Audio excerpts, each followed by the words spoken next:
हमारे कुंभ में तुम दुकान को लगाओगे? तुम गौ मांस खाने वाले कैसे तुम हमारे महाकुंभ के अंदर दुकानें लगा लोगे? भाई भारत में भगवान ने, प्रभु श्री राम ने एक ऐसा मुख्यमंत्री भेजा है जो भरे मंच से बोल रहा है, आपको समझाने की कोशिश कर रहा है। भाई साहब, बटोगे तो कटोगे।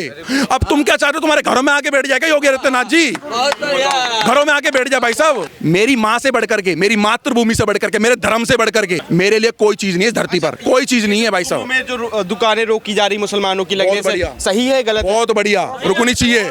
और मैं हाथ जोड़ के विनती कहना चाहता हूँ, भाई साहब, अगर आप वहां जाते हो तो आइडेंटिटी करना है कि ये मुसलमान तो नहीं है। महाकुंभ आयोजित हो रहा है जनवरी में, 13 जनवरी से। उससे पहले बवाल शुरू हो गया है। कई संत हैं, अखाड़ा परिषद ने मांग करी है कि जो महाकुंभ होगा उसमें जो दुकानें लगेंगी उसमें मुसलमानों की दुकानें ना लगे। अब इस पर ऐतराज़ जताया जा रहा है मुसलमानों द्वारा कि भाई हम क्यों दुकान ना लगाए, हमारा भी काम चलेगा। ये जो भारत है इसमें सब धर्म के लोग रहते हैं। लेकिन जब वो देखो, मैं जय श्री राम, जय गौ माता की, भारत माता की जय। अगर मेरी बात आपको अच्छी लगती हो तो वीडियो यार शेयर जरूर कर देना, अगर समझ आती हो तो, अगर आपके पास फुर्सत हो तो। वैसे हिंदुओं पे कम फुर्सत है, क्योंकि हिंदू ना बहुत मस्त है, अपने ऐशो आराम में, बड़े बड़े बंगलों में, बड़े बड़े एसियों में कमाने में मस्त है यार। हिंदुओं पे समय कम है। भाई एक बात बताओ, ये कह रहे भाई हम भी उतना ही हैं जितना आपका है भारत, ठीक है। वैसे मैं नहीं मानता, अगर आप बोलते हो तो आपके हिसाब से होगा, कहीं होगा, कोई आसमानी किताब में लिखा होगा। आप मुझे एक बात बताओ, आप जब कहाँ चले जाते हो जब किसी बच्ची का तुम्हारे ही मजहब का व्यक्ति 35 टुकड़े कर देता है? आप तब कहाँ चले जाते हो जब तुम्हारे ही मजहब का मुसलमान लड़का जब थूक करके और मूत करके पिलाने लगता है? आप तब कहाँ चले जाते हो सुमित गुर्जर से जैसे व्यक्ति को तुम्हारे ही मजहब का मुसलमान लड़का चाकू मार देता है?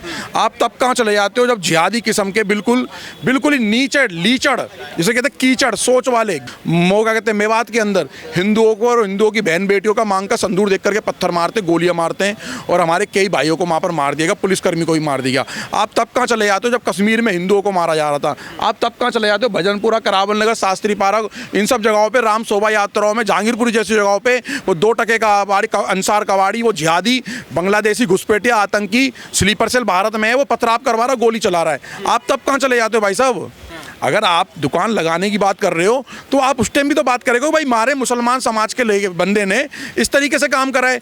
बताओ ना, एक मुसलमान समाज का एक व्यक्ति है, क्या नाम है उसका, मौलाना रशीदी, क्या कह रहा था कि 9 दिन व्रत रखते हो उसके बाद बलात्कार करते हो, तुम हमारी देवी माँ को बोलोगे और हम चुप बैठे रहेंगे? तब तुम कहाँ चले जाते हो? जब मौलाना रशीदी ने इस बात को बोला था तो तब तुम कहां चले गए? हमारे कुंभ में तुम दुकान को लगाओगे?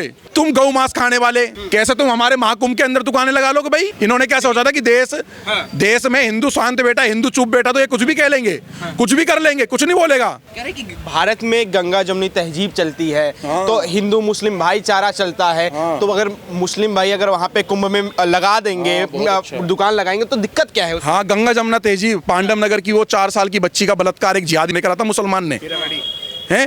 पीलागढ़ी के अंदर 3.5 साल की बच्ची का जिहाद ने करा था। तब कहाँ गई गंगा जमुना तहजीब? कहाँ गई? आसमानी किताब के पन्नों में दब गई? क्यों नहीं आए तुम वहां पर? एक भी मुसलमान पांडव नगर में नहीं आया और मासूम सी बच्ची का बलात्कार कर दिया। अभी 2 मुसलमानों ने बल्लमगढ़ के अंदर छोटी दिवाली वाले दिन रात शाम को 7:30 बजे 1.5 घंटे तक बलात्कार करा। कहाँ गए? बल्लमगढ़ के आ जाते हैं अगल बगल के मुसलमान, क्यों नहीं आए भाई? तुम्हारे तो मजहब के हैं, तुम्हारे तो मजहब के हैं, और यार हमारे क्या सगे होंगे? अपनी बहन के सगे नहीं है ये। हम उस दिन को अपना सगा मानेंगे जब गौ माता को हम गौ माता मानते, जब गौ माता मानेंगे। तो दिक्कत क्या है अगर मुसलमान दुकान लगाएगा अभी कुंभ में? तो भैया हमें दिक्कत है कि जो हमारे गुरुओं ने सिखाया है, हमारे गुरुओं ने ये सिखाया है कि ये एक हाथ, दोनों हाथ ना तेल के घी के टीन में डाल देना, तिल में डाल देना, उतने बार भी गर्म तवे पे बैठे तब भी यकीन मत करना। हम तो यकीन करते हैं बाबा भीमराव अंबेडकर डॉक्टर साहब पर, जिन्होंने बोला था, इन्होंने किताब भी लिखी है कि ये भैया जब तक इस देश को मत मानना पूरा भारत, जब तक ये सारे नहीं चले जाएंगे, और ये कभी भारत के सगे नहीं हो सकते। तो अब बताओ मैं किसको मानूं? मैं क्या ISIS के आतंकवादियों की बात मानूं, ये बाबा भीमराव अंबेडकर साहब की बात मानूं, या अपने गुरु नानक देव जी की बात मानूं? आप बता तो दो मेरे को, किसकी बात मानूं मैं? कई संत इस चीज का समर्थन कर रहे हैं कि महाकुंभ में दुकानें नहीं लगनी चाहिए मुसलमानों की। बिल्कुल नहीं लगनी चाहिए। धीरेन्द्र शास्त्री कह रहे हैं कि हमारे अंगने में तुम्हारा क्या काम है, हमारी भी मदीना में लगनी चाहिए। तो भैया तो मक्का में लगवा दो, मदीना में लगवा दो, निजामुद्दीन में लगा दो, जो क्या कहते हैं अजमेर शरीफ के जो वहाँ पर फूल वूल बेच रहे हैं वहाँ लगवा दो, जामा मस्जिद में लगवा दो ना भाई साहब, लगवा दो ना। अगर ये शांति से लगाने दें। आप बताओ इनके इलाके के अंदर अगर इतने भाईचारे वाले होते तो खड्डा कॉलोनी में क्यों हिंदुओं के मकानों पे क्यों ये मकान हमारा बिका हुए? क्यों बिकाओगे भाई साहब?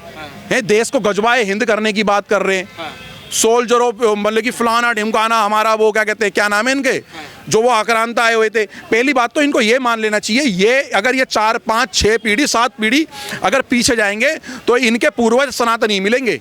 ये पिट पिट करके कुट करके और अपनी कटा करके तो इन्होंने इस्लाम कबूल कर लिया। वो महाराणा छत्रपति शिवाजी महाराज, महाराणा प्रताप, बड़े बड़े गुरु जो हुए हमारे सिख धर्म के जो गुरु हुए, अगर वो नहीं लड़ते ना तो तुम भी नहीं बचते। शफीकुर रहमान के बेटे उन्होंने कहा है कि अगर कुंभ में मुसलमानों की दुकानें नहीं लगेंगी तो हम भी दरगाहों पे हिंदुओं की दुकानें नहीं लगने देंगे। भैया हम तो चाहते भैया, पहली बात तो हिंदू की दुकान दरगाह पे मिलेगी नहीं। मैं जामा मस्जिद, मीना बाजार, चाबड़ी बाजार, दरियागंज की साइड में मैं अब से नहीं कम से कम 13-14 साल से जा रहा हूँ भैया, वहाँ पर हिंदुओं की दुकानें दिखती नहीं है।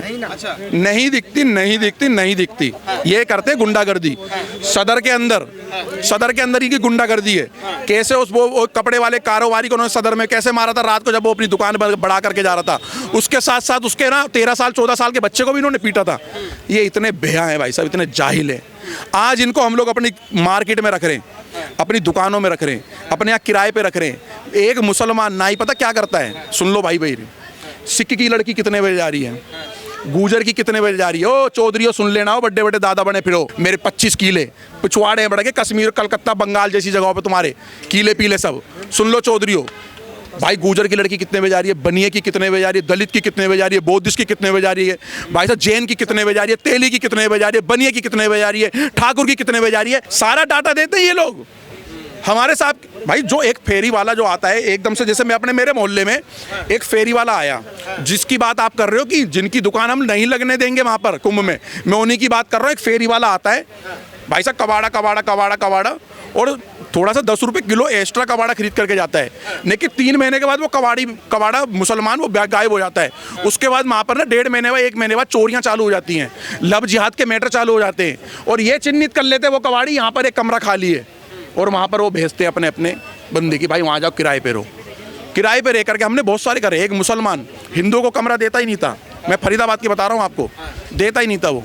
4-5 साल से वो मुसलमान लड़कों को देता था, और कोई भी मुसलमान लड़का 6 महीने से ज़्यादा नहीं रुकता था। 4-5 लड़के आते थे, बढ़िया सी बाइक, बढ़िया सड़िया, बाल कटवा करके चोर कंजरों की तरह एकदम से, जैसे यहाँ पर चप्पल जूते पड़े हुए, टाँट में बाल ही नहीं दिख रहे, ऐसे बाल कटवा करके सरकारी स्कूलों के बाहर घूमना, प्राइवेट स्कूलों के बाहर छुट्टी के बाहर घूमना, लड़कियों को फंसाना, उनके नंबर लेने, ठीक है, और उनका लब जिहाद करना, हिंदू नाम कलावा बांध के टीका लगा करके, और लब जिहाद में उनका ब्रेन वॉश करना, उनको लड़की लेके भाग जाना।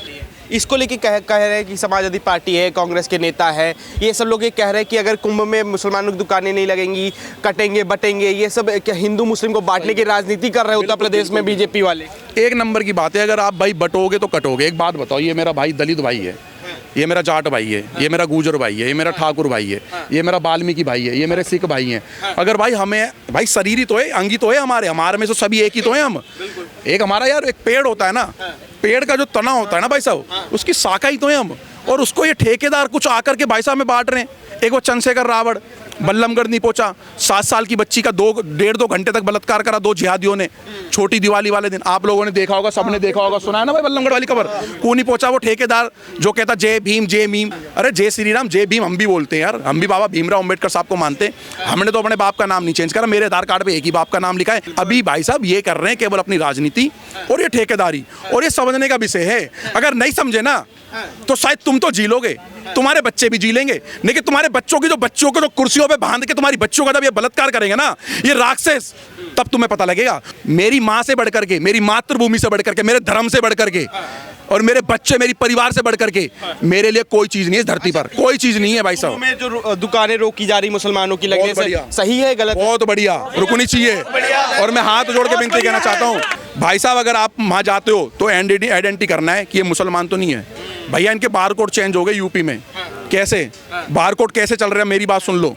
हिंदू पहनावा पहन करके, हिंदू चोला पहन करके बढ़िया तरीके से बैठे हुए हैं भाई। ये भाई से बोला भाई अगर तेरे अकाउंट में मेरा 1 लाख रुपए आएगा तो उसका 4% तेरे को दूंगा, 4000 रुपया। तो भाई ने अपना बारकोड दे दिया, मतलब कि भाई ने अपना जमीर बेच दिया, हिंदू बारकोड दे दिया, सनातनी बारकोड। इनके ऐसे हालात हो गए, कहाँ जाएंगे ये लोग। एक मौलाना 74 साल का, 74 बोल रहा हूँ, कहीं मैं तुम्हें 60-70 साल नहीं बोल रहा, और कोई मैं तुम्हें कहीं 25-30 साल 20 साल नहीं बोल रहा, ठीक है। 74 साल का बूढ़ा परचूने की दुकान पे छोटी सी सनातनी बच्ची की छाती पे हाथ मार रहा था, सोचो। वो मुसलमान था वो। सोचो भाई साहब, इनकी मानसिकता सोचो। अयोध्या में वो जिहादी उसने बूढ़े ने कितने साल की बच्ची का बलात्कार करा था, बताओ ना, 12 साल की बच्ची का बलात्कार करा, कौन था? आप समझना पड़ेगा भाई साहब, आप अगर बटोगे तो कटोगे। भाई भारत में भगवान ने, प्रभु श्री राम ने एक ऐसा मुख्यमंत्री भेजा है जो भरे मंच से बोल रहा है, आपको समझाने की कोशिश कर रहा है भाई साहब। अब तुम क्या चाहते हो, तुम्हारे घरों में आके बैठ जाएगा योगी आदित्यनाथ जी? घरों में आके बैठ जाए भाई साहब, दिवाली पे ज्ञान देते हैं। आपको पता है एक त्योहार होता है जलीकट्टू करके साउथ में, पता है भाई साहब? वहां पर 2 बैल लड़ते हैं, पता होगी भाई साहब, पढ़े लिखे हो। बैन भी लग गया था शायद, है ना, बैन लग गया था। ये जो बकरा काट रहे हैं, मुर्गा काट रहे हैं, भैंसा काट रहे हैं, यहाँ तक हम जिस गौ माता को पूछते हैं उनको भी काट रहे हैं। इन्होंने उस पर याचिका दाखिल क्यों नहीं करी भाई कोर्ट में? और वो जो मियां लॉर्ड था, वो जज जो बैठा हुआ है सुप्रीम कोर्ट हाई कोर्ट में, कौन सी इतनी मोटी पट्टी लोहे की बंधी है क्या उसके? कोई लोहे का चश्मा पहन रखा है क्या? है लेफ्टिस्ट है, ये लाल सलाम वाले, टुकड़े टुकड़े गैंग वाले, जेएनयू गैंग वाले जो बैठा रखे हैं काले कोर्ट में, इनको ये नहीं दिखा कि बेजुबान जानवरों का, ये लाखों जानवर काट देते भारत में, करोड़ों अरबों। इनको ये नहीं दिखा वो जलीकट्टू एक खेल है, परंपरा है, उसके ऊपर इन्होंने आचिका लगा दी भाई साहब। है, हमारी होली पे आचिका लगाते हैं, हमारी दिवाली पे आचिका लगाते हैं, तुम्हारी ईद पे भी आचिका लगाएंगे।